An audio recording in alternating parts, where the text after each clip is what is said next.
Hi, this is Austin Wintory, and this is the Game Maker's Notebook. We're doing something a little bit different today. For the first time, I am talking with a sound designer and senior audio director, Phil Kovats, who, despite the fact that I have known him for quite literally my entire career, I immediately get his name wrong, and it sets the tone for the entire interview thereafter. Phil is a really wonderful guy. He spent a lot of time working in sound in the film and television worlds before moving into games, and he tells all kinds of fascinating and enlightening war stories about how to kind of get your feet on the ground and how to go from getting your hands dirty into more of a leadership position, not to mention tales from the trenches on projects like The Last of Us. It was an enthralling conversation, and I hope you enjoy it.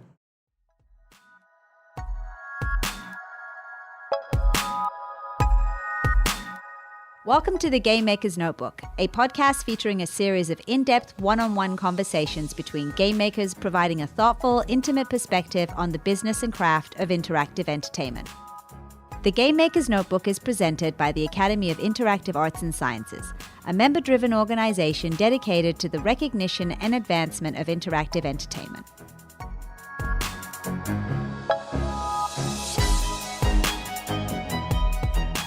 All right, today, something new, something groundbreaking, something potentially controversial and podcast breaking, diverting from my normal stream of composer chats to expand to the exciting realm of sound design, audio direction, file name extension, redoing, all the various tasks that I assume are attendant with that. Library jockeying.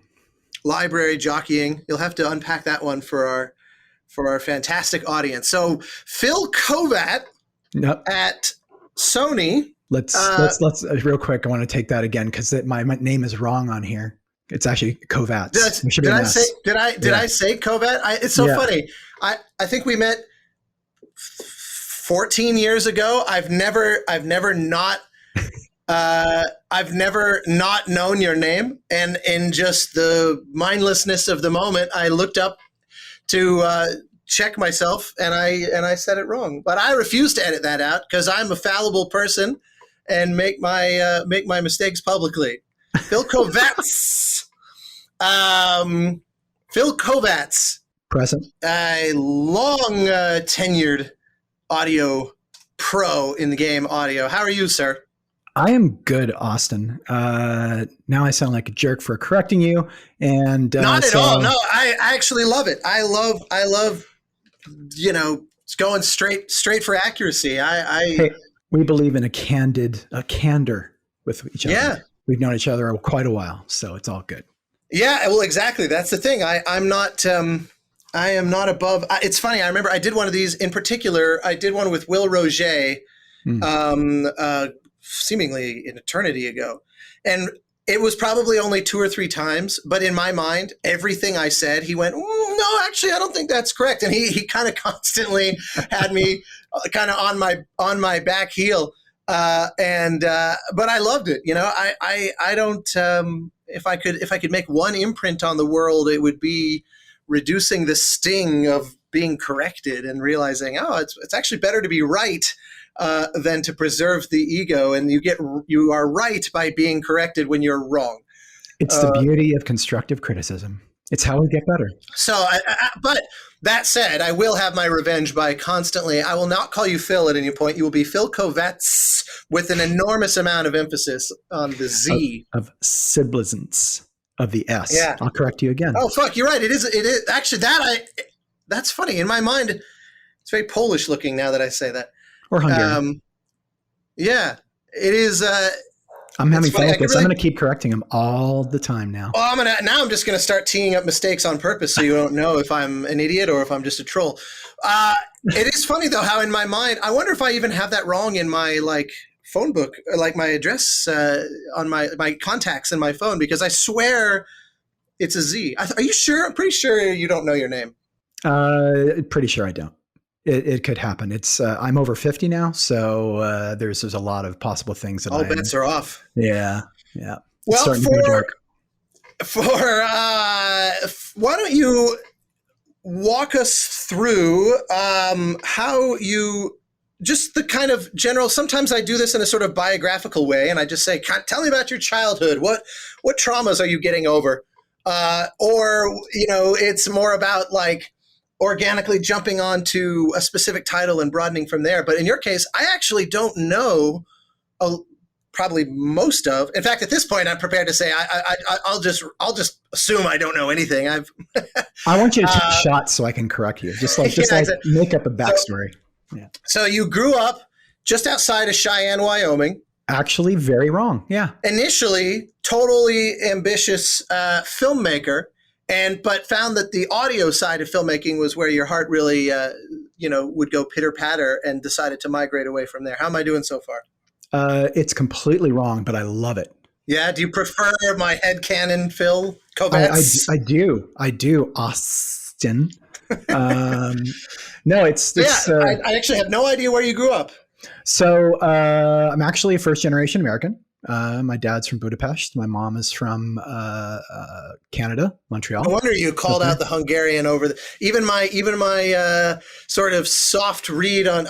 For me, Polish is anytime I see seemingly superfluous Z's and C's. No, it's good. Actually, my mom is Polish, so pretty much Polish Hungarian. You're 50% right on that one. I've got to give you that. 50% right is better than all my other rights so far. Yeah. So I'm improving by degrees here. First generation American. So your folks came when? Through Canada. Through in the mid 70s through Canada. Through late 60s. I don't know why I said that. Mid 70s I moved to Dallas. So I was born in Connecticut, grew up in Dallas. Really cool music scene there growing up, everything. Fell in love with movies really early, TV shows, and was always kind of driven by sound. Music was something that I was expected to learn as a kiddo. I took piano lessons for years, classically trained pianist. And your parents were musicians? Is that what led to that? Or how was that expectation? It's actually funny.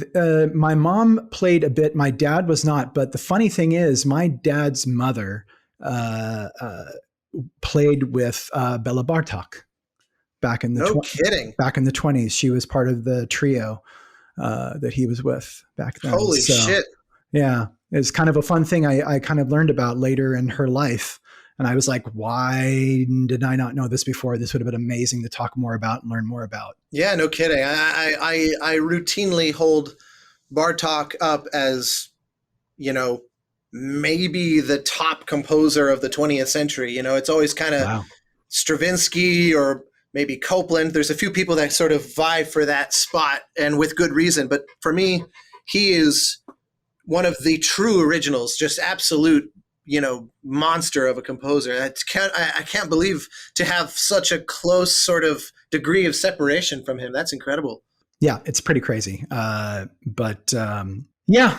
I grew up piano, started listening to the radio or cassettes, as we called them back in those days, and heard all these really cool new sounds from synthesizers, and saw movies like Star Wars and Raiders of the Lost Ark, everything during that time. Just grew up during that amazing period of late 70s, early 80s movies where sound design was just taking off. And was Ben Burt, the ascendance of Ben Burt into the pop culture. Yeah. Just everything. I just soaked it all up. Always made sound effects when playing with toys and everything else, as every other kid does. But picking up, from the piano side, I was more ear trained than I was theory trained. And I never really could play and read music at the same time. It was just too much for my brain, my ADHD brain to kind of do. So, I think part of that growing up gave me kind of an interesting viewpoint or ear point on sound and how it was used and why it was used, and always loved reading. And so I think storytelling was a part of who I was, and playing D&D growing up and doing the whole thing, make up all these stories and all these actions, and it just kind of like took its course. And as I started buying my first synthesizers and, just playing with friends, or I found out that I was a really shitty live musician. And I was never really going to be in a band. And I really enjoyed trying to emulate things, or not things, people like Tangerine Dream and Vangelis, and more of these kind of ambient style, interesting, sound design composers who just made me feel things. And so I did a lot of more synth programming than performing. At what age about is this, kind of where were you in life when this sort of influence is washing over you? Probably mid-teens. I bought my first synth, which is a Korg DS8, at the age of 17, after I saved up all summer, because that was the one I could afford. And so that was about, I think, $900 in those days.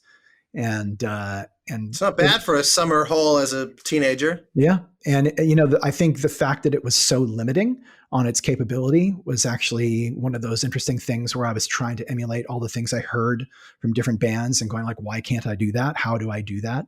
And just, just gave this like real sense of curiosity and what have you. But, so as my parents saw that was a waste of money, I went into college and, got degrees in business and psychology. I thought I was going to be in marketing. And just always kept acquiring little bits of gear here and there and just playing for myself or doing things for myself. So I'm curious to square two different statements then. If there was an expectation of learning piano and things like that, and there was an obvious appreciation for the arts, especially given the Bartok backstory, it's interesting that there would simultaneously be a sort of dismissal of that as a passion or an interest or even as a career path, depending on how you frame it. What was that? Is that the classic sort of immigrant parents, who are sort of eyeballing the most practical way for you to earn a living and hope that you be protected from yourself? This time you're absolutely not wrong. God damn it. Feels weird. I don't think I enjoy it. No, yeah, absolutely. It was like, hey, we want you to have a better life, and struggling artist was probably not the way to do it. So, what was their, if I may ask, what was their lines of work, or what were their expertise? My dad was a programmer, and then doing like financial programming for systems, and did some traveling for work, and my mom did some HR stuff and other things, but she was around when we were growing up, so she was always there. But still, it's something that's. I was curious how arts adjacent it might be, and that that I can see the kind of the writing on the wall how's you're portraying it.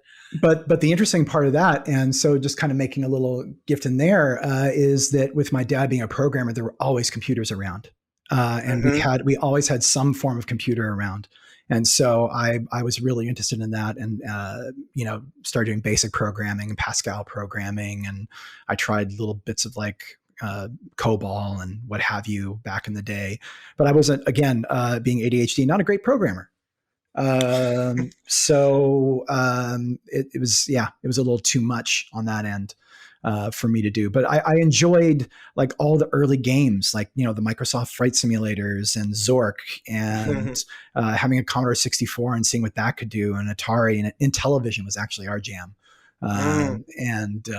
So there was lots of things that kind of came out of those in my head as far as like sounds and ideas and thoughts, and I would try and program basic like my own like D&D like text based kind of stuff fun to do at the day. But things being what they were, that didn't work so well. So you were preparing for the exciting world of marketing and business major. Oh God. Yeah. It was amazing. So I ended up getting a job, as most do out of college, on not exactly where I thought my career was going to be. It was in rental car. So that was fantastic. Amazing. In Dallas area, or where was college? In Dallas, Dallas area, and at a place called Austin College up in Sherman, Texas. It was a small private university, about 1,200 students. So, by the way, as a side note, my mother grew up in Arlington and Fort Worth. There you go. So I've got some, Yep. some slight little strand of connectivity here with you. We passed each other in an airport at one point. Probably. Okay, so you said, here's the bridge. You teed me up for something very alluring here. I'm ready. So, yeah, here we go. In a world. No. I love that that's still the universal trailer thing, and it hasn't actually been in a trailer in probably 20 years. No, exactly. Like when you see old trailers from like 1999, it's amazing how they look. They feel like they're from the 60s because it's just anyway. No, I love it. How I spent some time in my post career doing short form promos and trailers and stuff like that. So I worked with a lot of those voiceover guys, and it was the funniest goddamn thing in the world when it was like Hal Douglas doing the comedian trailer for Jerry Seinfeld, and it was like, in a world, one man, two men on the edge of space. It was so perfect, and having the producer going, "No, God, please stop." It was such a great inside joke for people who worked in that field. Yeah.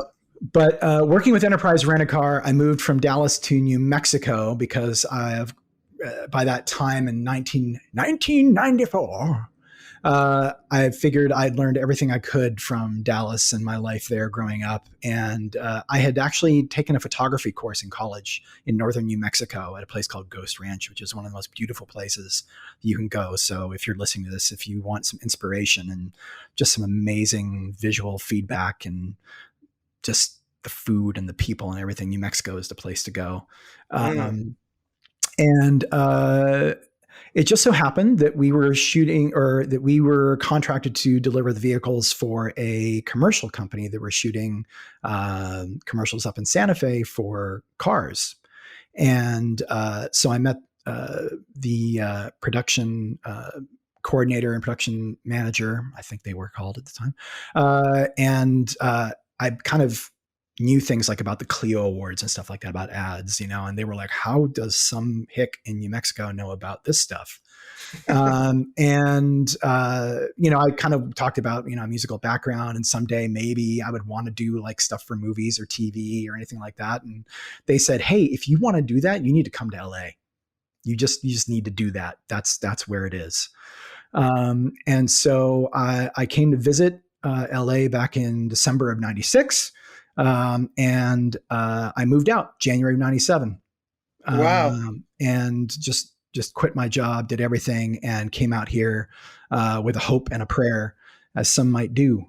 And when I came out here, I literally, there was a book called the LA 311 at the time. And it had like all this industry information, like studios and agencies and everything else in there. And I started cold calling names that I recognized, including composers like Roger Bellon, who did the Highlander TV show and that. And dude, he was amazing. He spent like an hour on the phone with me. He had no reason to, right? And I talked to a couple of people. I love stories like that so much.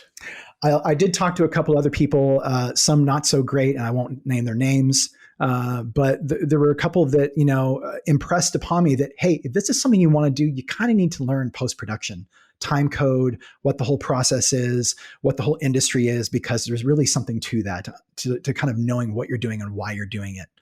And so at that point, your level of sort of knowledge on specifically sound design or mixing or all those kinds of fields was kind of just ad hoc, what you have picked up on your own, and you never really had any real kind of professional experience with it.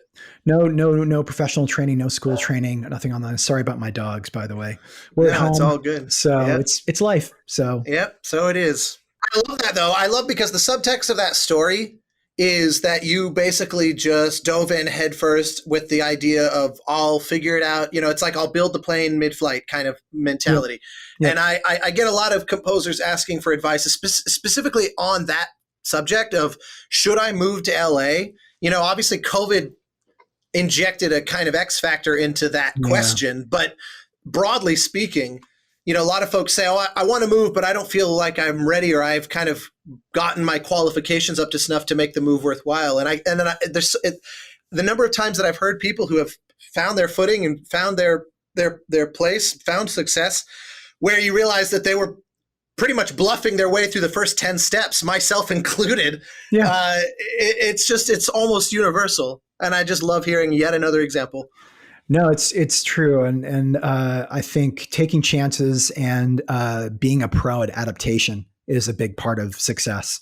And being able to pivot and learn and be open is a big part of it, and trying not to inject ego into the process, because no matter how good you think you are, you kind of suck at some point, and you have to make mistakes to know what good is. So we always, even now, try and encourage people to make mistakes, so they can figure out some way of learning something from it, and knowing what not to do is just as important as knowing what to do. I feel like I've been the living embodiment of that so far on this podcast. I've demonstrated all kinds of learning from your mistakes moments. So it's I think we're in perfect sync here. Yeah, well, I'm the first one to always call myself out, so it's good. I love it. My wife. Well, so how did you start? Like the $1 million question for a lot of folks who are at their own kind of comparable positions as you're describing, is often, okay, it's all well and good to kind of have those pie in the sky ambitions and that sort of naive optimism of I'll just figure it out when I get there. But how did you quite literally figure it out? Because obviously you didn't know these basics, SEMPTI and, clocking to, outboard gear and all that kind of stuff that you would have had to learn. Where did you start picking that up without, eating the dust? Yeah, respecting the record button. That was a big one I learned. So especially because it would have been to tape.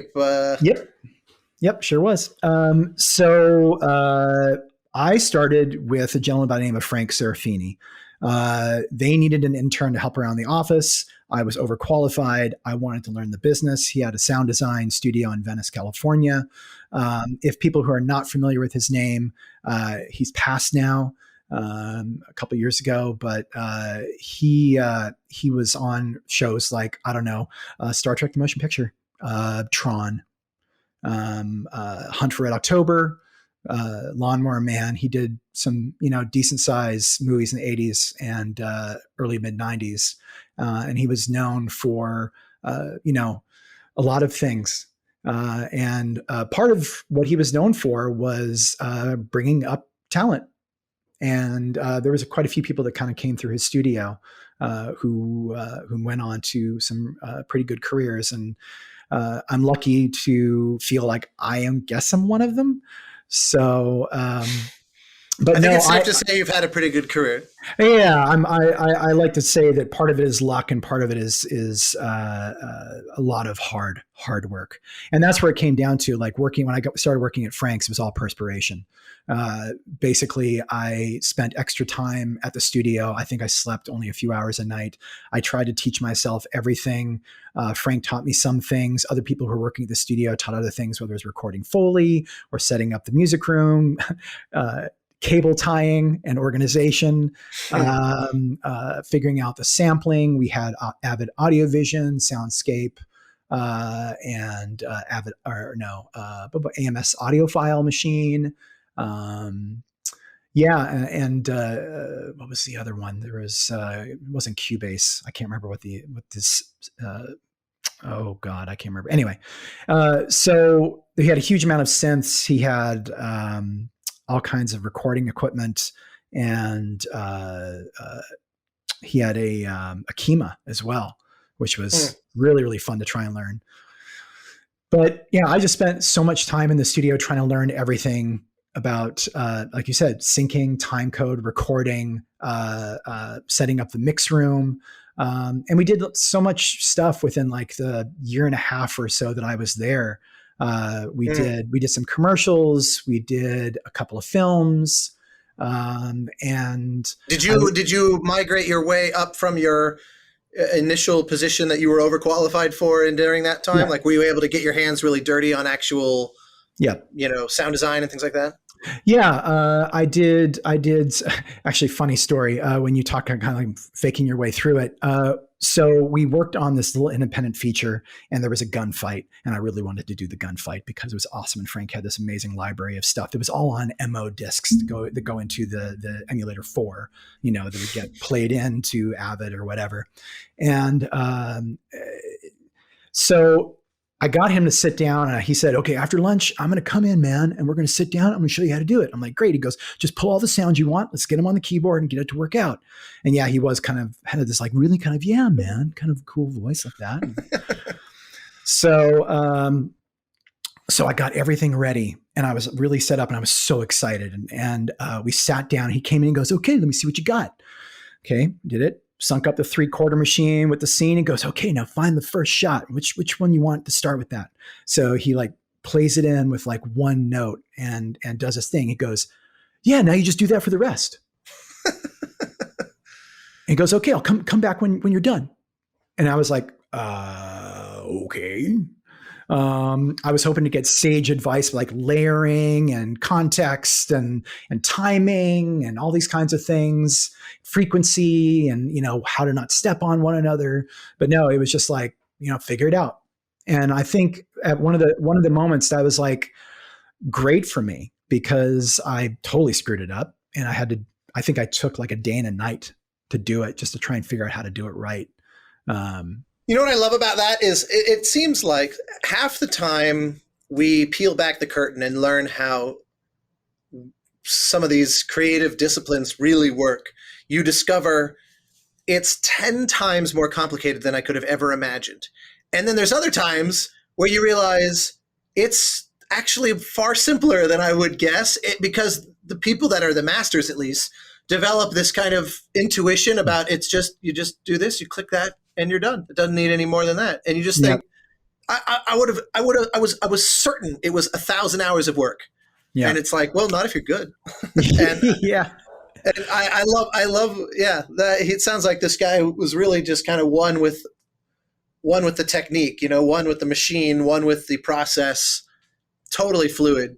Yeah, and he just kind of went by feelings and everything else, and I love him for it because he lets you make your own mistakes and do your own thing and kind of figure it out. But the biggest thing I can say about Frank is that he gave me a shot, and once I kind of proved myself, he kind of let me dive in with both feet, and I was able to really kind of get a jumping off point after his place. And started working in TV. I cut Power Rangers and Beetleborgs next. Nice. On a fairway. I never knew that. Yeah. So I spent a couple of years doing that. And then one of the guys who had left a company called Modern Video Films, and he had left and started his own company, Pacific Soundwaves. And he's a great guy named Stephen Clark. He's still mixing today. Very talented dude. He brought me in to help him edit dialogue for another TV show called Sabrina the Teenage Witch. And then I started doing sound design and dialogue for that show and prepping it for the stage. And then I started also, he did a lot of promo work and short form work for promotions for like companies like ABC and Disney and others. And so it was, there was this kind of interesting progression of never getting stuck doing the same thing. I was always doing different things, which totally played into my ADHD brain. But that is a bit sort of endemic to the nature of working in post, working in sound, where things come across your desk. There's a flurry of activity to get a lot done in a short amount of time, and then you move on to the next thing. And I think it's certainly analogous as a composer, a lot of appeal. I mean, obviously in games it's different because sometimes you're involved for years on end, which is the abnormality compared to film and TV. But nonetheless, it's still different than the directors and their counterparts who have to live with one thing for a very long time. That's very, very true. And that kind of ties into where I started in games. So in 1999 is when I got my first start in games. And the show went dark for the season. So when everything's kind of happened, things dry up, you get kind of laid off for the summer or when it's that way. And so I needed to find some other work. And I had made a friend with Richard Adrian. He's now at EA up in Vancouver. But at the time, he was working at a company called Nova Logic out in Calabasas. And they were doing things like Delta Force and Comanche and Armored Fist games and these kind of military sim games that had these cool like possibilities for sound. And they were going to be starting a new game and they needed some help. And Tom Hayes was the audio director there. And so I was able to get into getting an interview well, funny story about that. So how Star Wars plays a role in my career. None other than waiting in line for Phantom Menace with the team from Nova Logic. So I went with Richard and sat in line for 13 hours and just chatted with people from Nova Logic and held their place in line while they went to the restroom or go get food or what have you. And so they invited me to come into the theater. And so I got to go and see the movie with them. And when I went in for my interview the next day, they were all like, Tom, you got to hire this guy. He was awesome. That's such a 90s game industry story. Dude, it's great. So it's also actually amazing because Phantom Menace was 99 and you said you moved in 97? Yeah. I mean, so it sounds like that's actually the way you told the story made it sound like, there were just years and years and years doing all this post work and sound and stuff. And you got a lot done in what is literally, it's by the sound of it, a year and a half to 2 years at most. I literally did not do anything else with my life. And I don't mean to say that in any kind of like weird way, but I was completely invested in where I wanted my career to go. And I wanted to soak up everything like a sponge and have all the experiences of success and failure and try to figure out what my voice was and figure what I could bring to productions and how could I do better and how could I, make something that mattered, right? As an artist or as a storyteller. And so I think in this case, the big thing with having that post and production background, especially TV and short form on those ends, you learn how to work very fast, as we kind of talked about. And sometimes in games, you kind of slow things down because you have time and everything. And I think one of the reasons I got hired at Nova Logic is because I was able to produce things very fast when they needed it done that way, where they may have other employees who were, thinking about things and trying different ways of coming up with sounds in a unique way. I was using what was in front of me, trying to be as creative as I could and coming up with things that worked, that I felt worked. So there was that kind of adding deadlines to myself to do that. And I guess it worked. So clearly. So yeah, I spent a little while there with that team and they were awesome. They were so much fun to work with. And then, what was the general response from that crew on the Phantom Menace? I think, from the audio team, it sounded good, but it wasn't what everyone expected it to be. So I just love it. It's so rare you hear these stories of people standing in line 13 hours like, this is going to be crazy. Because now it's just people don't even like talking about it. And well, it was funny then. I remember how excited people were and how crazy it was in the atmosphere in the theater and people running around with lightsabers, and then how quiet it was when people were leaving the theater. I remember I had a very parallel experience. I remember the audience, as soon as the title started and you get that big bright chord on the words Star Wars and the whole title crawl, audience just screaming, literally just losing their mind in the theater. Really, really, really ready to have a life-changing experience. And then, sort of afterward going, it was okay.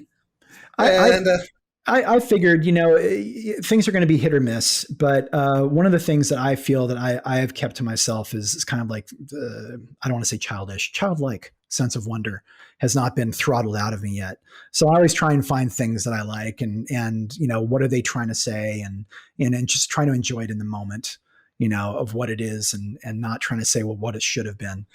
Well, and I can definitely say, especially when you mentioned that the rest of the team's response, I remember watching some of the behind the scenes of Ben Burt, coming back and working on this again after having worked on Return of the Jedi, however many 20 years earlier, and just the most unbelievably iconic work that he had done throughout his career. And then just seeing, so fascinating the way, all his techniques had evolved. And I remember something that was especially interesting was during some of these battle scenes where they had just like a million blaster rifle shots, he was apparently triggering those in Mach 5, which I thought was so cool. I was like, hey, I use that. That's I didn't know you guys use that. That was the first time I ever realized that some of those tools kind of cross-pollinate in that way.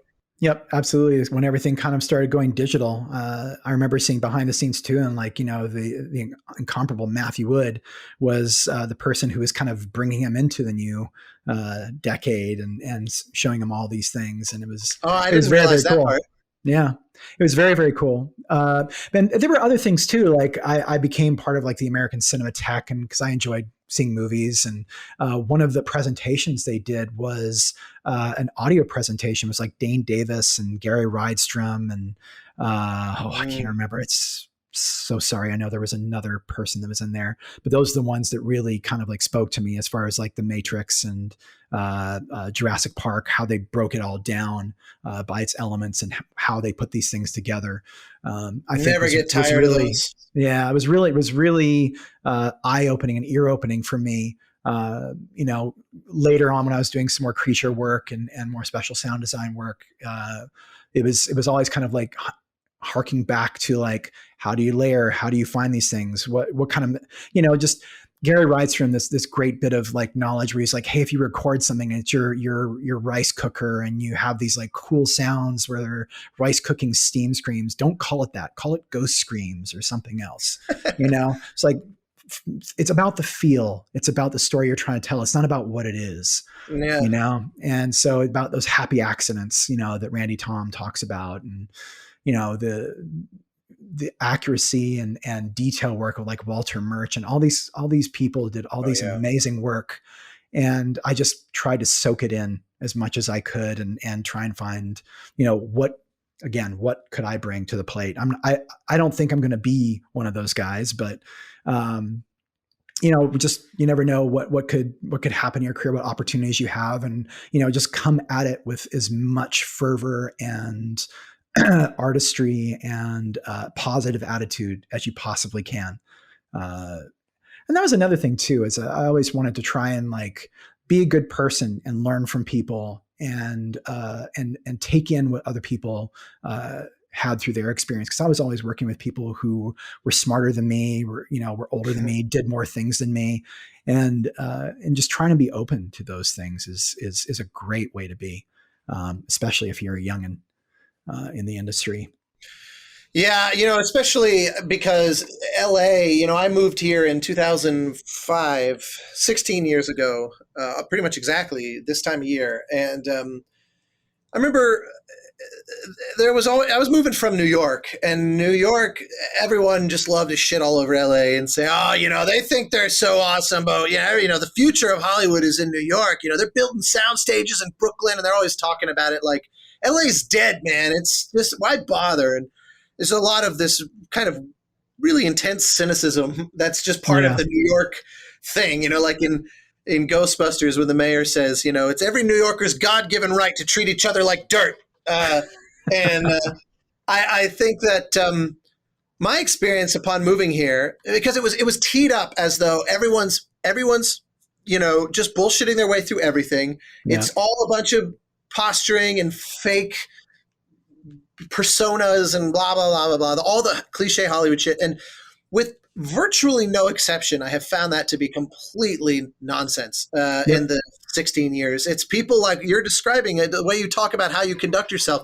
So many people that's true for. And what I found is that the ones that, the very few that I found that did seem to kind of,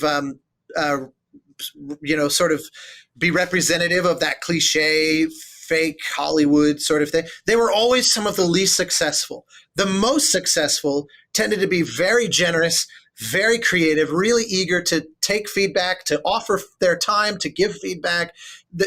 Everyone from the Steven Spielbergs who are driving the industry, who are leading it, to someone who's just arrived but bound for success in the years or decades to come, seem to always have that in common. They're always kind of wanting to just put their best foot forward and help. And I love that every Starbucks you walk into, there's 10 screenwriters who are sitting there on their laptops working, dreaming up the future. They're not sitting there going, I fucking hate this, but I got to do this draft. They're like, oh, then what if this happens? And then the character could react this way. And and it's like, I've found it to be an incredibly optimistic city in a way that it is never sold as. And I've never understood that, but everything you're saying is so compatible with what my experience has been. And you're kind of a walking example of what I think the real LA actually is, if I can put you in the position of being our ambassador.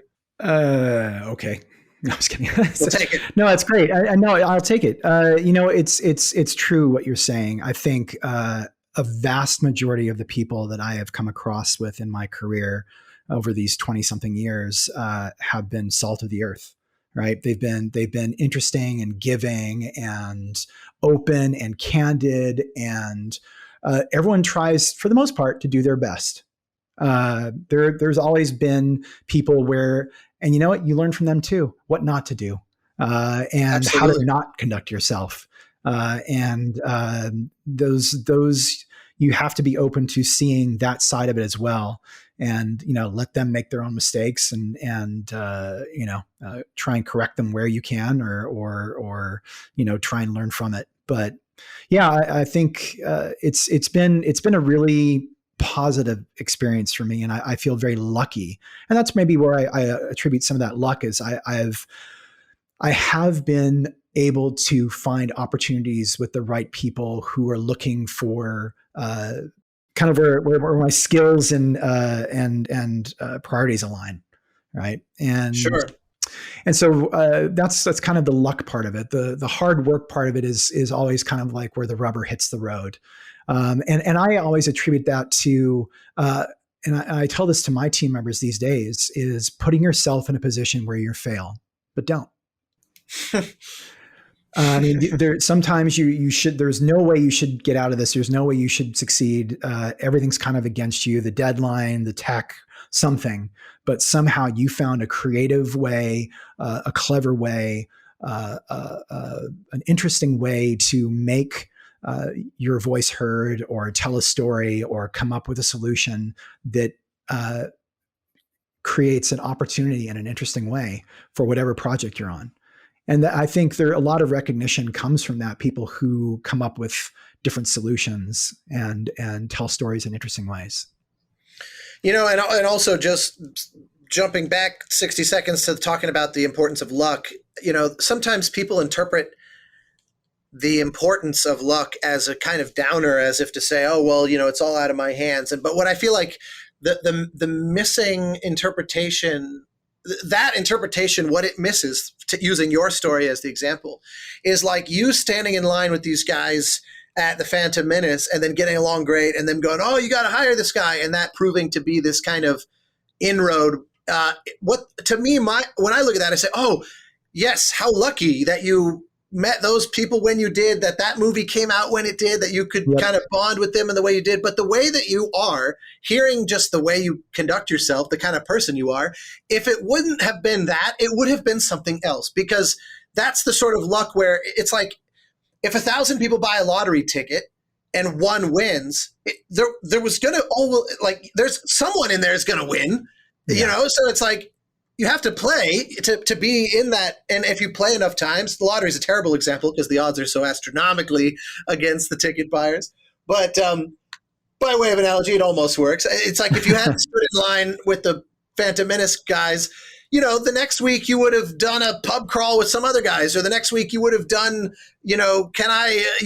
my friend's daughter is doing a car wash for charity. Can you help with that? Or you would have gone and helped with that, or it would have been this or that. There would have been something that then later you'd be telling me the story. And the craziest thing is, at this event, I met this person, and then it's like, all it takes is one of those. We look back selectively and we only focus on the one time that it yielded this thing, because you're not telling me the story of the 50 other things that you did, like the Phantom Menace story, that didn't open that door for you, but you're just the guy that was always doing stuff like that. Yeah, I mean that's a great way of putting it. You always try to make your own luck in a way, and it is, as I see it. Yeah, and try and be your best self, and be open to listening and looking and feeling things. And sometimes opportunities present themselves in ways you wouldn't expect, but all of a sudden they're there, and it's up to you to really kind of like grab on and go for it in some way, shape, or another.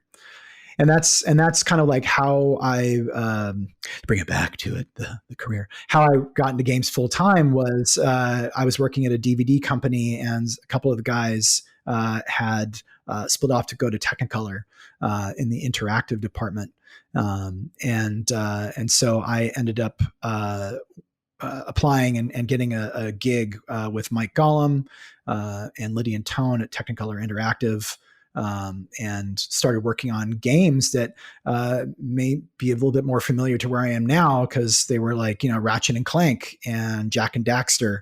And then eventually we got the opportunity to work on God of War and a few other things. And it was amazing. I actually didn't realize that, because I knew that you had history with Sony titles going back 20 years, but I didn't realize that initial experience was via an outside sort of contractor, like post house kind of work. That's fascinating. I never realized that.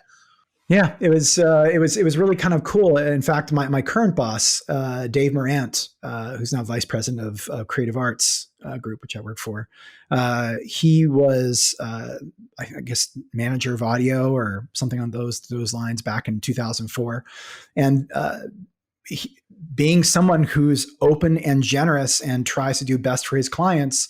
They were having, creative issues with the first God of War and trying to get the sounds that David Jaffe wanted to hear on the voice of the creatures and how he wanted them to be unique.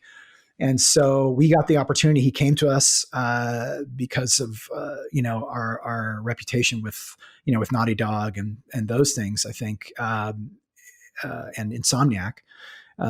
To give us the opportunity to do a test for David Jaffe, and it was, I think, the Hydra and something else, and it was one of those cool things. And I actually worked with my boss at the time, Michael Gollum, and we did some internal like testing and that, but so. One of the key sounds, I think, that kind of got us the gig was Mike and I had found this espresso steam scream somewhere in one of the things that were recorded, and it just sounded like this crazy vocal. And then I took that and convolved it with like wing flaps or something else just to get that flutter and what have you. And I think that was the thing that kind of cemented us kind of working on God of War at the time.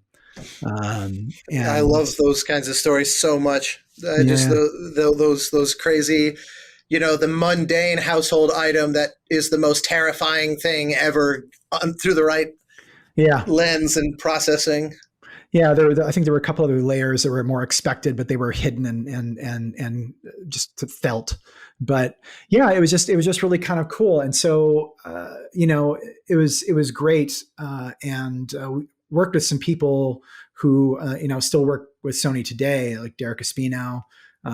Michael Johnson was working with us at the time under contract for like Ratchet and Clank, and then on God of War, him and I did a lot of the work, and Lydia Tone, and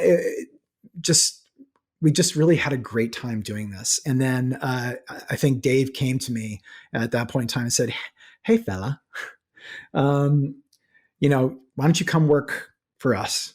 And I said no twice at the time, because he wanted me to move to San Francisco and then San Diego. And I just had my first kid at the time, and that was too far away from support and family and friends. And, it just was not the right time to do something like that. And then again, I mean, just to how having somebody believe in you and having a feeling about that, he offered to me one more time and said, okay, I made a position in Santa Monica for you. Can we do this? And I was Wow. like, However, yeah. how much time went by? Like how kind of frequently was he poking at this? It was a couple of months in between each time, I think, I never thought that I was, losing something because I enjoyed working for Technicolor. I thought I was going to be there for a long time. I was also working with the film crew every once in a while, like helping out when they were doing like temp mixes and stuff. And, for those who know who Richard Anderson is, who worked on Raiders of the Lost Ark and did a bunch of amazing stuff. There was this movie they're working on, and they were like, "Hey, can somebody grab a phone slamming on their desk?" And he kind of talks like that, honestly. And I was like, "Yeah, I can do it. I'll just record, set up a mic, recorded it." So record it, deliver it to the stage, what they needed. He turned to me and goes, "Hey, you have a future in this business." And I was like, okay, that was kind of silly, but it's just funny to have like characters like that. And at the time, Mark Mangini was working there too. So I was able to access like these really interesting people that are still relevant today. Like Mangini was, Fury Road, then Blade Runner. Now he's doing Dune. He was awesome. Awesome dude. Still is, I think, I'm sure.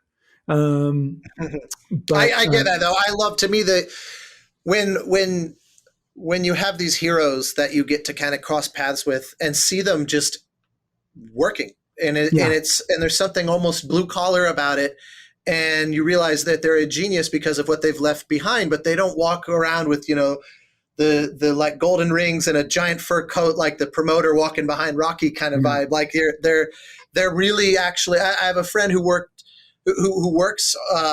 in visual effects and was working at ILM, and there are folks there who worked on the original Star Wars films. So they've been there for decades. And he was like, they just pass you in the hall, "Hey, good morning," and you realize that's the guy whose work is why I do this. Like that's the person who I read an article about 25 years ago, and now I want to do it. And he just said hi to me in the hallway, and he's like distracted just thinking about today's tasks. And like there's something so magical about those opportunities, the demystifying. They say don't meet your heroes, and sometimes that's very true. But I also love when you see just how fundamentally normal it can be. Yeah, the work is how their brain works, right? And I think that's why I used that term like salt of the earth before. Is just because they're just people. This is just their job. They're great at it. They love doing it. They every bit of their soul kind of like is geared towards this, but they're just people showing up to do their work and have fun with their teammates and live the best life that they can, right? By offering these sounds to the world, I suppose, through their art. But so a position was created in Santa Monica. Yeah. So I took that one. And was this a specifically sound design? Yeah, it was a sound design manager gig on that one. And I was working with Chuck Russell at the time on God of War 2 and Warhawk. And that was a big intro into Sony, and we started working on a little game called Flow. I was going to say, I actually specifically remember visiting the office when that game company had their little tiny corner office. Yeah, upstairs. And in the old building right by Penn the water Station. garden. The Penn Station building. Yeah. And they had the little office upstairs. Yep. And I always remember feeling a little intimidated visiting that building. But those days of being able to meet you and Monty and Paul Fox, I remember was like, I don't think we could have shipped Flow without Paul. No. And it's just, it was one of those, I felt so stupidly lucky to be working on this, because it was like 6 months earlier, Flow had been a student flash game experiment. Yeah. And now here we are, like not even a year later. And it's like, oh, they're working on God of War down the hall over there. And it's like, I don't know how the fuck I got in this building, but somebody is going to check my ID at one point and realize I don't belong here. Well, yeah, I mean, just talking about that game company, I mean, one of the cool things I think about working for Sony is the variety, right? And Sure. we used to do smaller games. We do mostly larger games now. But I mean, we would do everything from God of War to, Jack and Daxter at the time, to these smaller games. And also working on Blue Point's first game, Blast Factor, with Paul helped a little bit on that too, but it was like me and Steve Johnson worked on that one. But I did some like concept sound design work on Flow before Paul took it over on that. And I don't even know if I remember that. Yeah, working with that game company was awesome. And just moving on even to Flower, I remember in the pitch that Genova Chen had for that meeting and just saying, he wanted to make a game about love. And he had this chart of love up on the whiteboard and everything. And it just like, this is so cool just to be talking about this, right? And you get so many ideas and thoughts and where you can take sound. And I think what influenced me about working with some of these people like Cory Barlog on God of War and Genova and so many others, is just like the opportunities that they gave to actually be part of the storytelling process. And I think those are some of the most successful projects where they bring in sound as not just a function, right? This needs a sound. Go put a sound on that kind of a deal. Right. It's a checkbox in Excel. It's more of like, hey, how can we convey a feeling? How can we make the player feel this, or clue them into this, or give them a hint of that? And then having those discussions both ways. I mean, definitely that was The Last of Us for sure. Because I was going to say, I've heard so many stories, and Last of Us is kind of the exemplary sort of model of this, of just every last little detail. What does it say about the world, how the door creaks when it opens? I mean, it's just everything was treated as an opportunity to tell stories. And I think that's one of those things that I think is sort of criminally under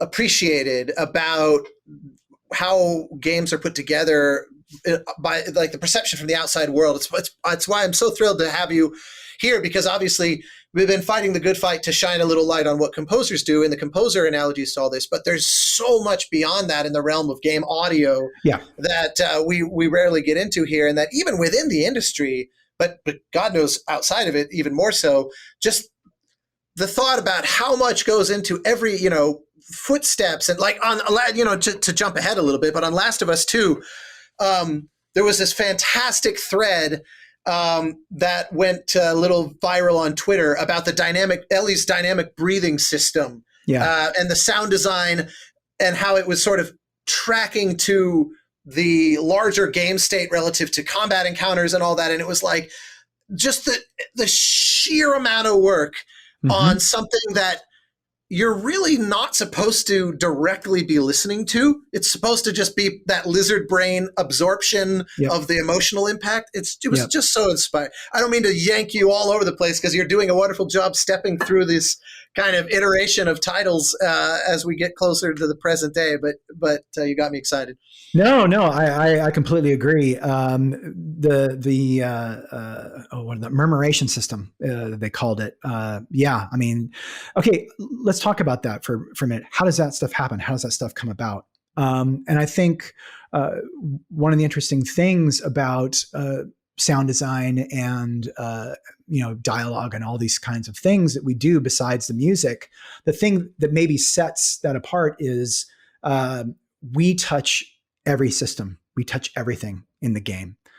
That's something good to know, right? Because we're part of the first animatic, right, that goes in to help sell what the vision is trying to be, up until the very last check-in at day one patch or day zero patch to get the mix in.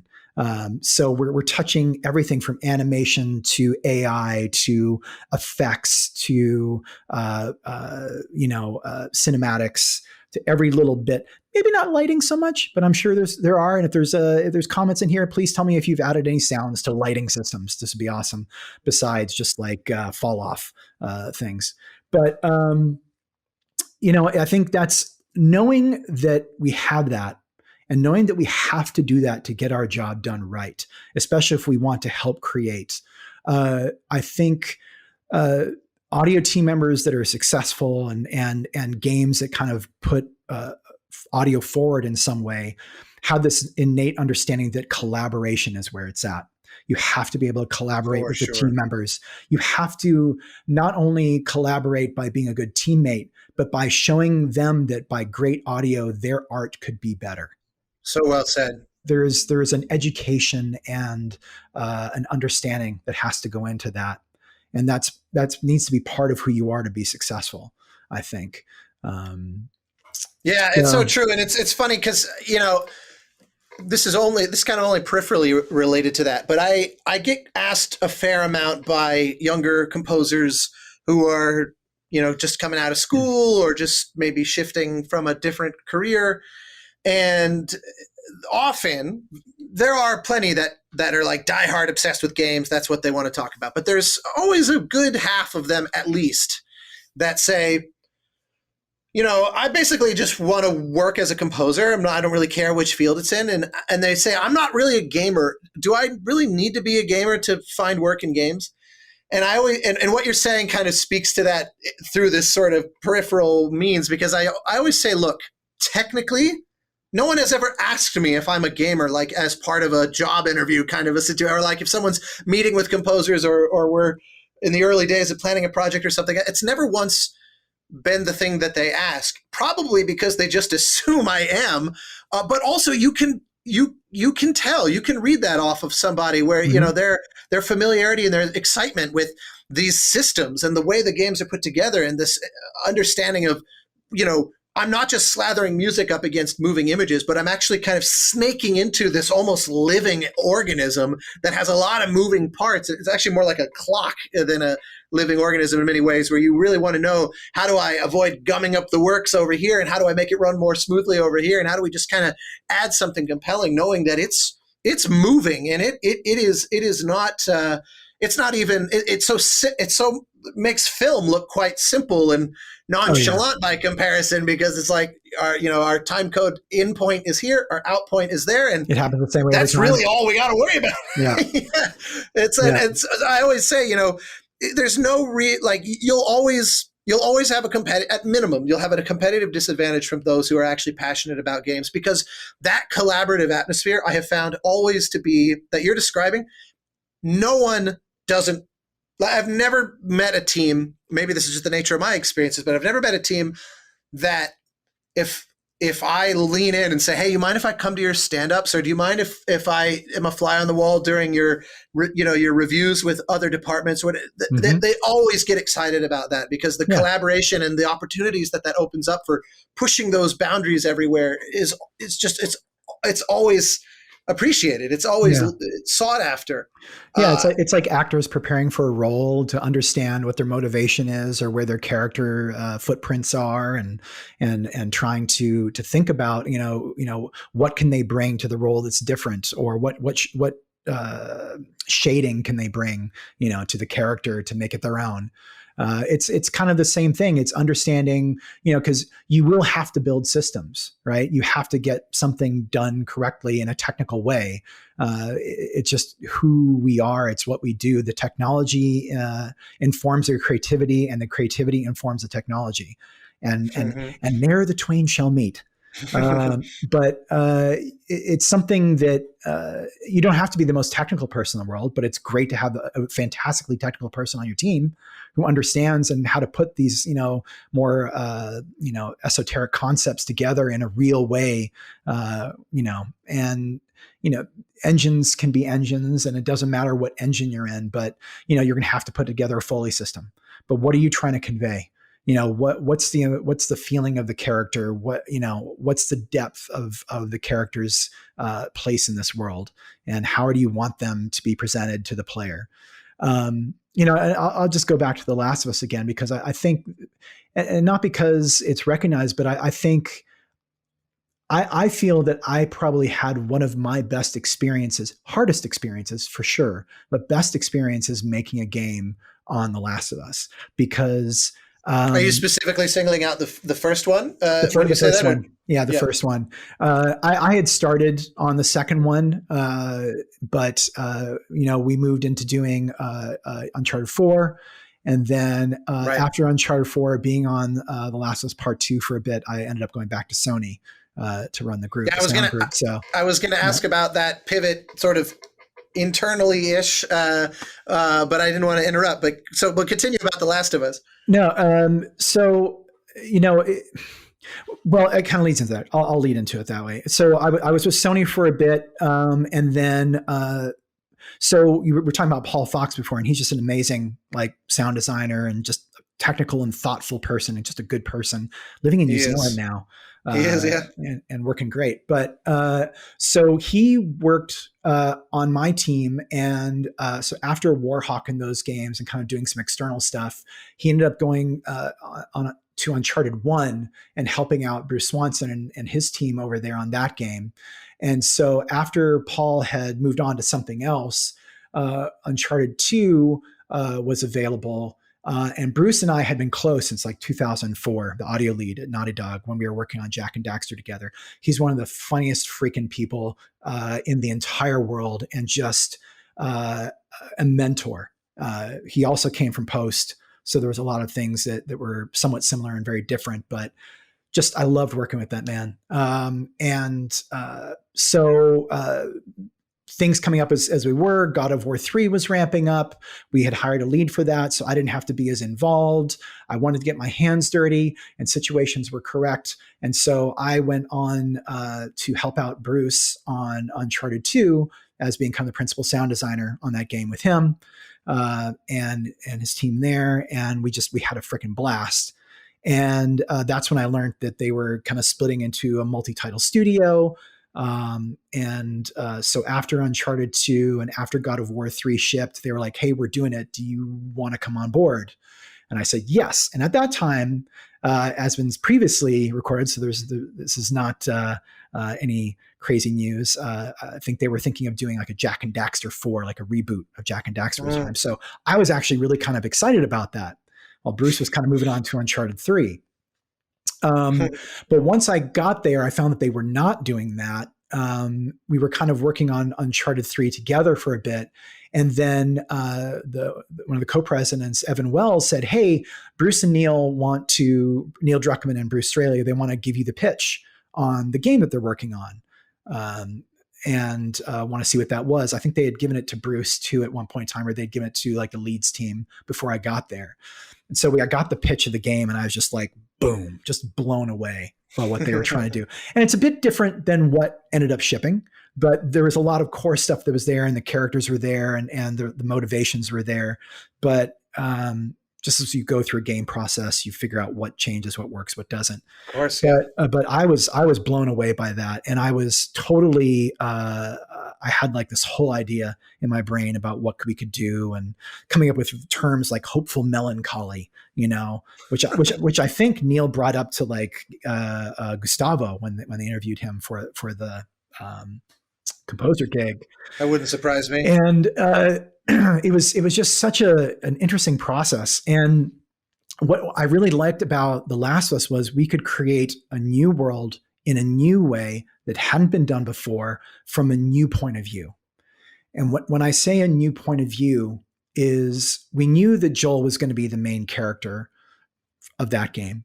And we knew how important his relationship was with Ellie, and Neil Druckmann did such a great job of really kind of like bringing that home to all the people who had a say in the game, that it's the relationship between the two that it's going to matter.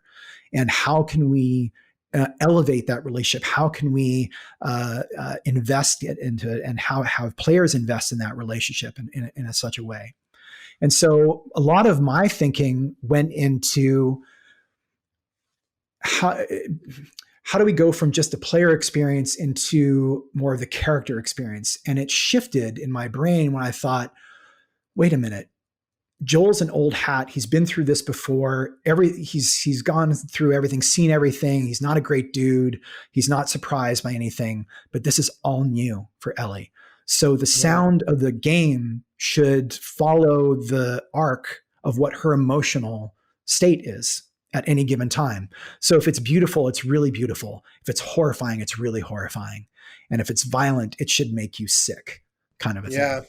And so we kind of came at the concepts of the sound of that game based on those kind of precepts.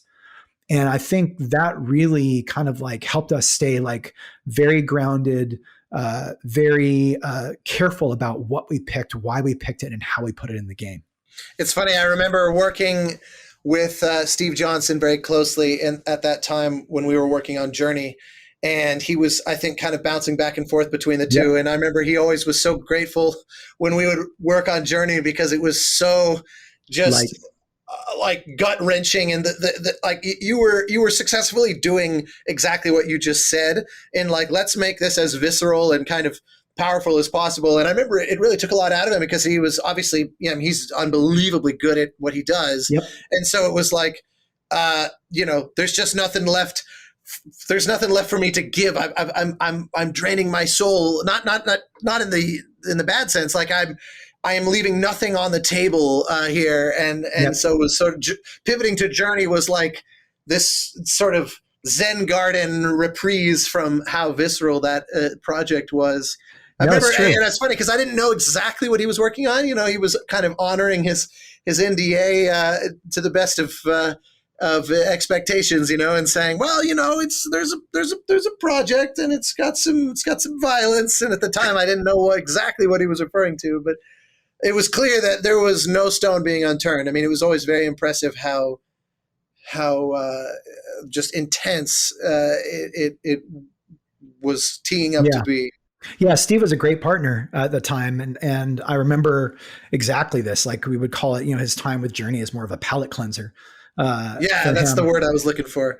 And he was fantastic at coming up with a lot of really interesting ideas and trying to get the stuff to work because emotionally we had to go there because we had to be honest. Yeah.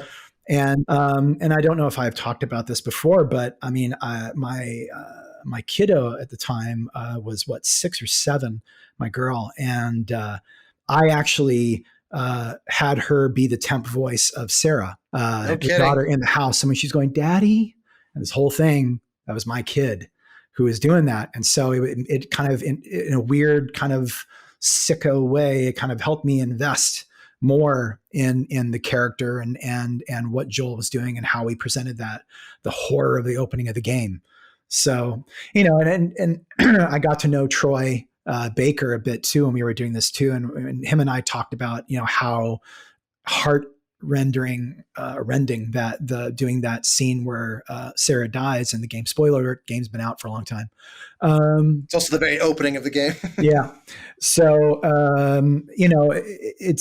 it's interesting, what you try to do to get yourself to those places to make sure that you're honoring the art in some way, shape, or fashion, because you are an artist, you are a storyteller. No matter who you are in the game, you have merit, you have weight into helping tell that story, and that goes, I think, doubly for sound people in some ways because it's not a visual medium, and you have to think of things in a creative way to marry the visual with the story into a way that enters people, works with the music, and the dialogue, and coming up with a way to get the player to feel something, right?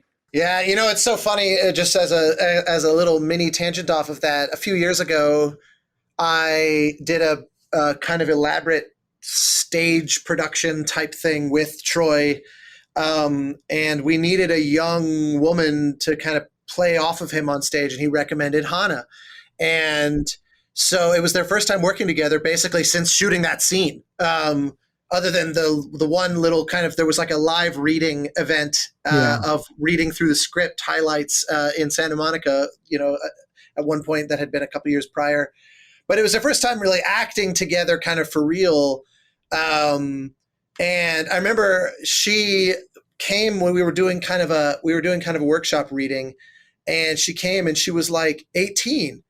And I remember thinking, so wait, you were actually like 13 or something when you did Sarah? I thought, because you know how it is, I thought she would have been, 17, 18, 19, playing younger. And because of the nature of mocap, it's far easier to pull that off. Yep. And I couldn't believe it, because I you were playing essentially the age of the character, and the intensity of that scene. I had a whole new appreciation for that whole opening kind of prologue and the authenticity of it, especially because of Hana does not have that Southern accent, and for a kid to pull off that just on top of it as well, the whole thing it made me realize the seriousness of craft that every single person brought to this game is just, every time I look into it more, and I've had conversations, obviously we're talking, I've had just untold thousands of hours of conversation with Troy about it, and with Hana, and with Neil, and with Gustavo. We did a thing on here together. It's like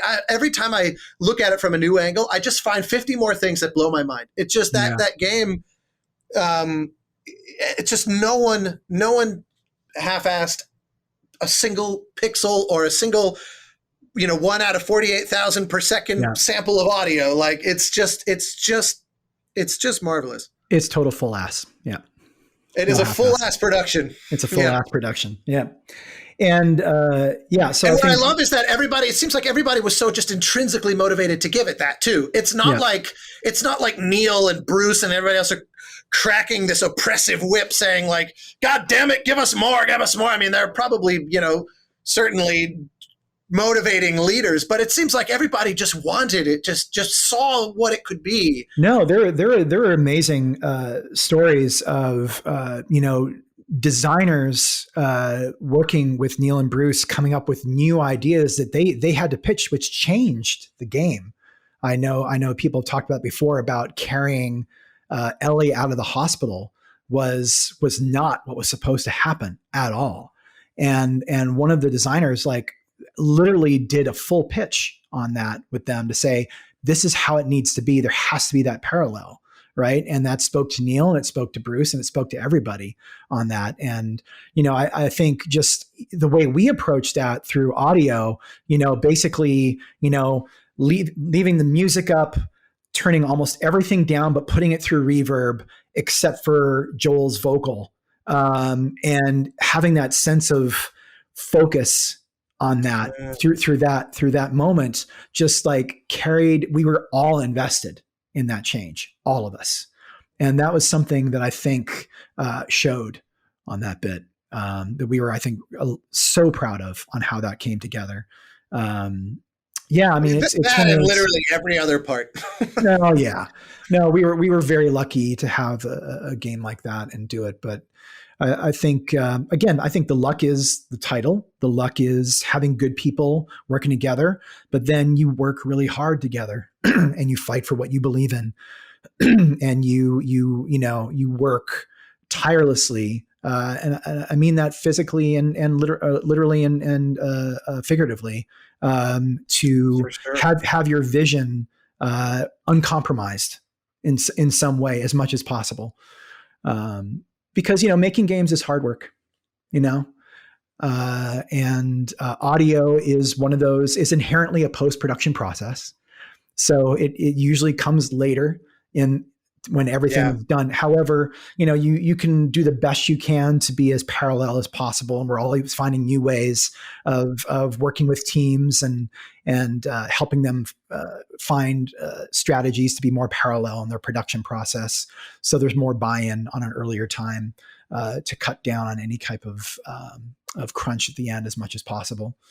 But the fact that you do come later means that you do have to respond to things.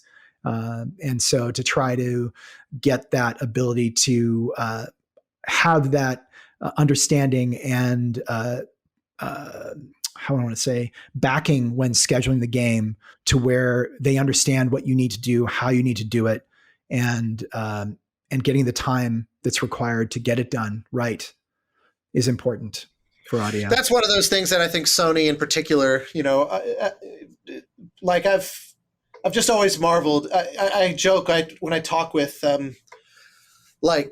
Pete and Keith and say, I don't know what it is that it's just every year when the round of awards comes along, and whether it's DICE, our benefactors here today, or the BAFTAs or what I said, it's just whatever Sony most recently did is, if not the front runner, is always a contender for the top scores of the year. And I said, and it's not just that the team in general, has a good sense of great composers that could really, fit these projects, but the overall kind of infrastructure really does just give everything its all.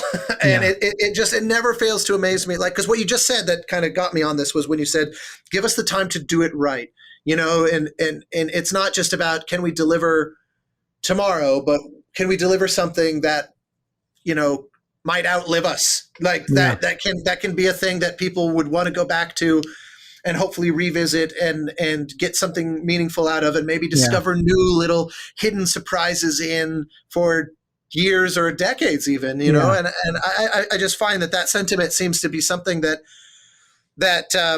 Sony has managed to really cultivate internally to an extraordinary degree. I mean, and I've worked with fantastic teams at Microsoft and at Ubisoft, and there's a lot of talent throughout this industry. Oh yeah.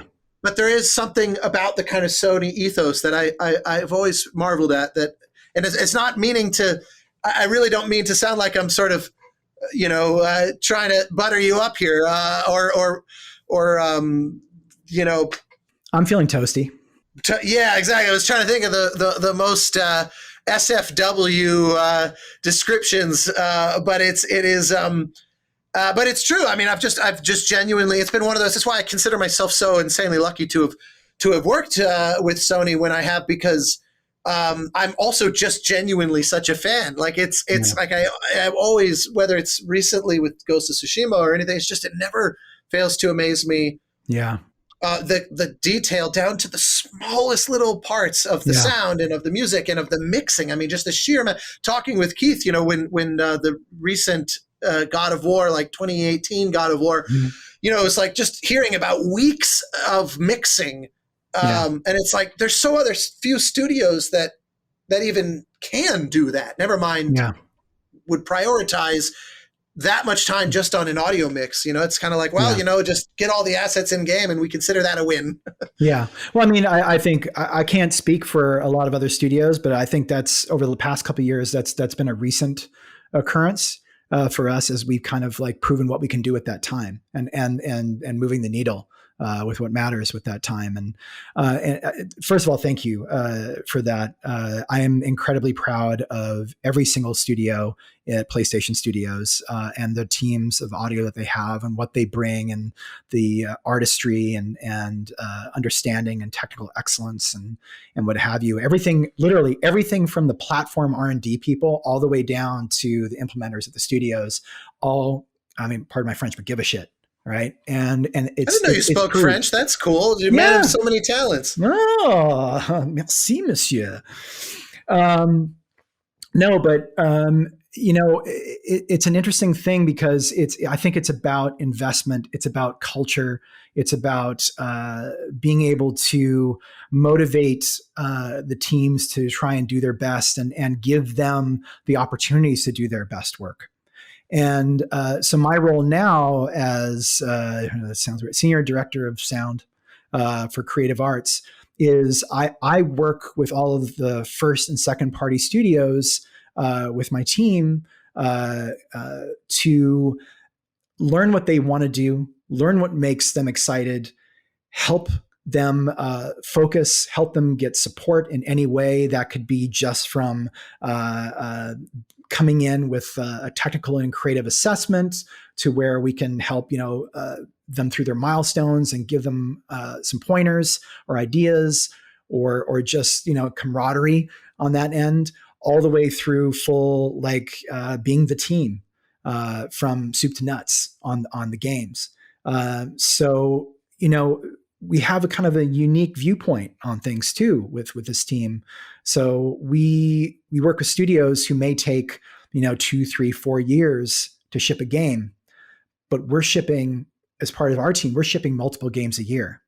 Yeah. So exactly. we get this unique perspective to learn, and this is what I keep telling my team. It's like, take notes, learn, grow, share. Help the other teams move forward. And we have this culture of wanting to be better together. That comes directly from Herman Hulst, by the way, which is amazing. So a really kind of recent example, because it's out now, is we had Demon Souls, we had Returnal, we had Ratchet and Clank. And we went through our experiences with those on PS5 and working with the engines and working with the sound and working with the mixing techniques and 3D audio and all this. And so literally Jeremy Voileau, who mixed Ratchet and Demon Souls, and Loic Cotier, who worked on Returnal, was the lead and mixed that game, sat down with Brad Meyer and said, what can we do for the director's cut of Ghost and for the PS5? And how can we approach that mix differently, not change what the game sounds like, but how can we make it more efficient? How can we look at what we learned from those other games to make it work in a more cohesive way, in a new way, and approach it? And so that was just that type of camaraderie and that type of understanding and sharing and giving is what's important, right? We don't look at what do I do, but it's more like, what can I bring to the team and how can we do it together? Right. I love those stories. You hear them a lot more often in games than in the film industry. It does still happen in film, but those conscientious, hey, how did you manage to, balance, your gun foley, which was so omnipresent, to the fact that there's voiceover and this and that, and like, you meant there was a particularly effective job at that. Would you mind just walking me through how you did? Sure. It's like there's stories like that are so common and so typical that, there's this belief that I think it's because actually that, broadly speaking, most everybody working in games are gamers. So there's at least I should say, this is my attitude on that, why I certainly don't mind, or I love, in fact, helping other composers, or if at minimum just cheerleading their work when it really strikes me, which is often, is because it's like, as a consumer, I'm always looking at the kind of continuously raising bar, and I don't have, there's not this belief that, if I'm not the person who is single-handedly raising this infantile thing up to maturity and grace, then I'll have none of it. I want no part of it. It's like, if it doesn't serve my ego, then fuck it. And I'm not the only one who speaks French. And so I find that there's that rather that egoless, like, no, if I act in the service of games, then that means that 6 months from now, I get to play even better games than I would have otherwise. And why would I not want that? What is any conceivable downside to, like, let's all just make the whole thing better, even if we are kind of softly competing with each other in some sense?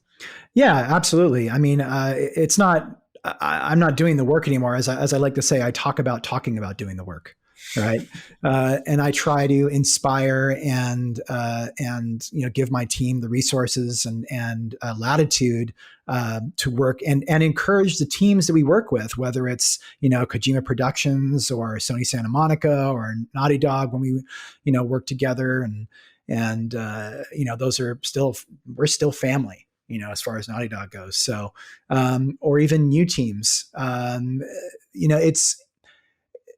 it's amazing to see, like, how we can inspire each other and get them to think about audio in new ways and create relationships with audio at their studio, because not all studios are the same. Their motivations are different, their expectations are different, their budgets are different. And so we have to champion our craft in some way that allows us to to show that we can have a maximum effect on what their vision is for the creative director, for the executive producer, for all those people who are making these big decisions, but down to the people who are creating the art in different ways on how we can make them better. And I think if we approach things like that, we get a chance to raise that bar every single time. Every single time. Oh, absolutely. It shows, it's one of those, the body of work speaks to that in a way that vastly exceeds all the very nice sounding, wonderful kind of frameable sentences like you just gave us. It really, it's like you don't even need to say it because the body of work is just so is so incredible. To that end, I played through Ratchet and Clank. We did one of these with Mark Mothersbaugh not long ago, and I was playing the game. Oh yeah, it was a wonderful chat, and I had a lot of games on my plate, as we all do. There's my Steam library at any given time has, I think, 10,000 hours worth of viable content that I'm sort of debating. What do I do? And but because we had that chat coming up, I decided to prioritize Ratchet and Clank on the PS5, and I was so in awe of that game, of just from a sound and visual standpoint, both. It's one of those games that I thought, okay, there's always one title that when a new console generation comes out makes you it grabs you and says, here's a tease of what next gen actually can look and feel and sound and sort of taste like. That to me is the definitive break in the seal so far, of just going, holy shit, it's amazing that it can still surprise you and give you that, to your point of an hour ago, of that awe and wonder of what it was the first time you saw like 8-bit color moving as pixels, and you were like, what? And it could bring that exact feeling back. Yeah, exactly. And to go back to another part of the conversation earlier, of those relationships that we build over time and how we are with people. I've known Paul Mudra, the audio director there, for 17 years now. And so when we're talking with one another and we're working things out and looking at the game and seeing what we can do, there's an ingrained amount of trust that we have with working with one another. He's not going to come in and go like, hey, this guy's trying to take glory for this work, and I'm not trying to say, well, he doesn't do this. And we're coming at it from this honest and open point of view where we can both create and come at it from how do we team up. And sorry, I knocked my mic. How do we team up? And I talk with my hands a lot. So there we go. Putting me behind the mic is like a terrible thing. Sadly, our listeners won't get to see your excited gesticulating, but I've been enjoying it. Yeah, it's fun. But we try to come up with solutions for these things and opportunities, and like little catchphrases like that we tell the sound designers or the dialogue team. It's like, what would Pixar do? Right. and so you look at those kind of little bits, and it encourages and gives them what's the term I want to use? Agency to make decisions that key in on certain points and help them work together and come up with new solutions for things that can be interesting and compelling. And I love working with these teams and figuring out what they're going to do next. And I'm just as excited now for all the things that we have going on that I was before when I first started. It was definitely a shift to go from actually kind of sitting in the chair and doing the work and figuring things out myself to kind of leading the teams and figuring out where we go as a whole.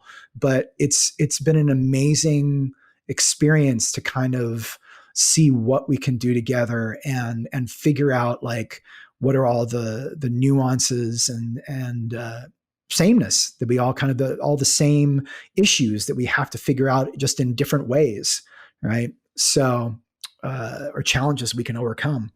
Do you miss actually crafting the sounds? Do you find yourself wanting to find a way to sneak that in? I do. This is why I keep buying like synths and plugins and shit like that.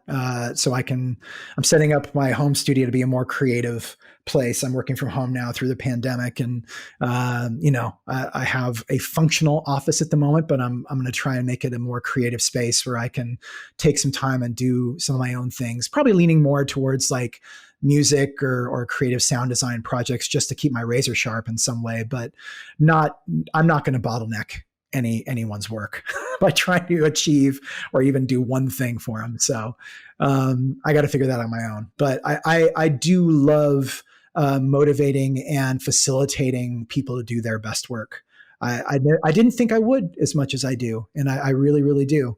And again, well, that's its own talent, and it's not a given. You know, there's a lot of folks that are brilliant programmers, for example, who become like the lead of the programming team at a studio, and then discover, I actually don't really love being a leader. I really love being a programmer. And so sometimes there's kind of this is too harsh of a way to put it, but there's sometimes a failing upward concept where you actually get promoted into a job that you like considerably less, or you're not as good at even.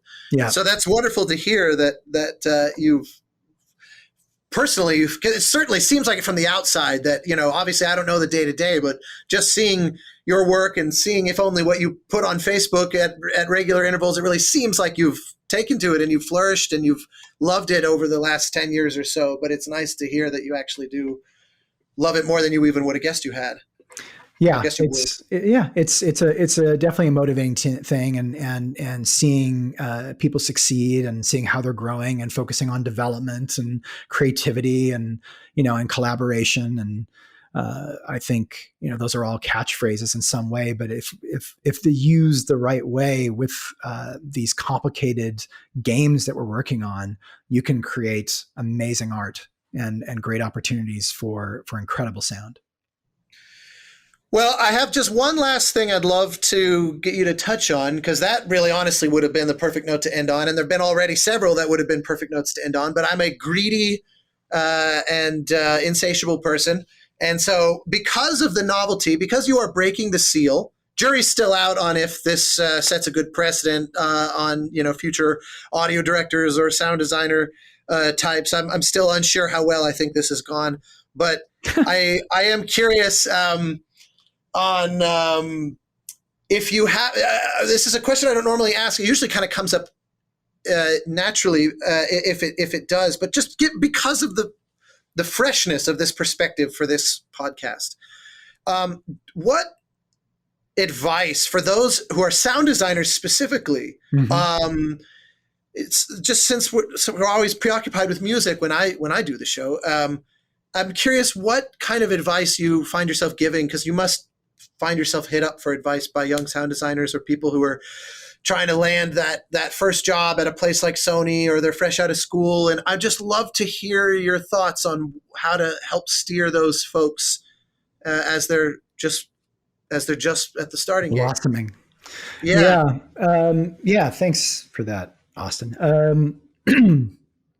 It's a complicated thing for me. I mean, some people think it's simple and some people think it's complicated, I guess. But for on the sound design side, there's a couple things. And I think one of those is don't be afraid of risk taking. Put yourself in uncomfortable positions. Like I said before, put yourself in a position to fail, but don't. Because you do find that to grow, you do have to push yourself in some ways. And that can be just for even taking on a complicated trailer or YouTube video that you want to re-sound design. I think it's not all about the gear.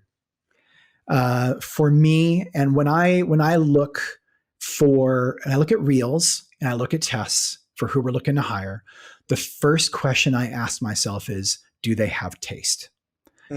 Taste is not something necessarily that's taught. It's this kind of inherent feeling of timing, choice, mixing. You may not have all of the skills to know exact right compressor, what the settings are going to be for the dynamics or what have you, or to dial in, some crazy plugin for whatever sound you're going to do. But can you bring across an idea that shows who you are and who you could be? Because when we hire, I like to say we're hiring for potential.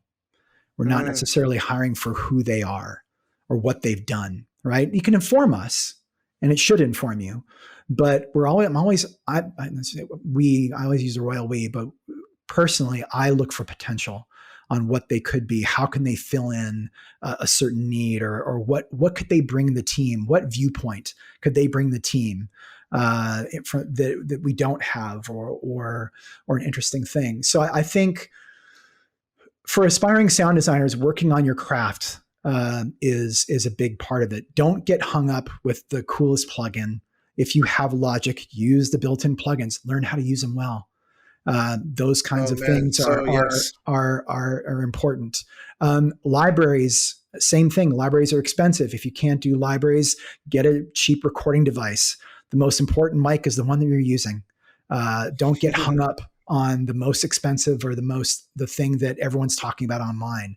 It's great if you have those funds to be able to get the things that help you get the most pristine recordings. But, if you ever listen to, I talked earlier about Gary Rydstrom on how he took apart Jurassic Park, and some of those recordings are dirty as shit.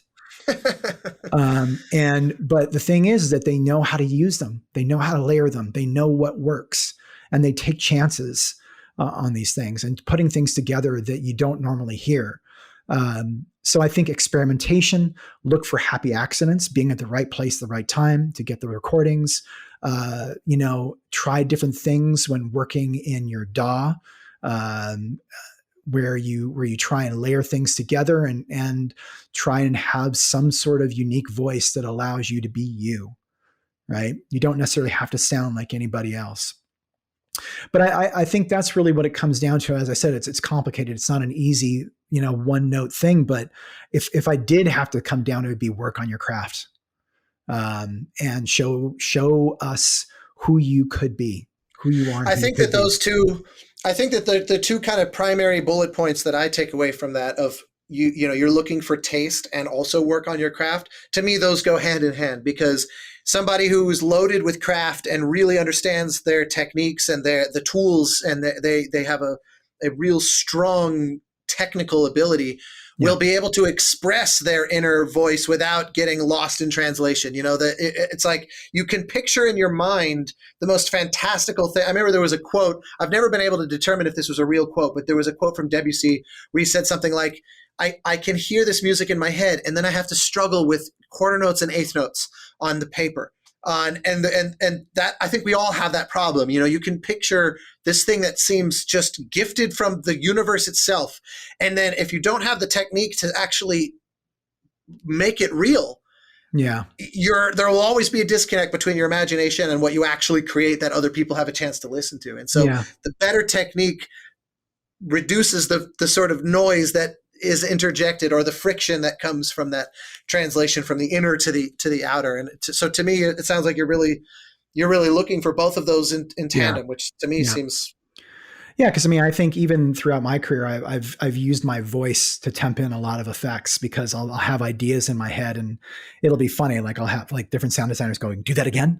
I'll just be reviewing their work, and I say, "Why don't we add something or something like that in there?" And they're like, "Whoa, what was that?" And so it's just something that, as you said, comes out of your head, but you have to be able to get those ideas down in some tangible way to present your work. And I think the last thing I would add to that is, don't forget that you are a valued storyteller, even if you are starting out. And if you can help tell a story and show a direction, and follow that through, that is a voice, worthy of being heard. I'm gonna let it sit with that. Phil Kovats, Wintory. Thanks for doing this, man. Oh, I suspect you have not killed the future for sound designers and audio directors on this podcast. Well, that would be great, because I wasn't nervous at all going in on this. No, this is amazing. Thank you guys so much for asking me to be on and having me on and listening to me ramble for about an hour and a half. And I just want to tell everyone who's listening, I love your games. I love your art. I love your projects. I love your stories. So keep pushing it. And you inspire me, you inspire my team, and I love every bit of it.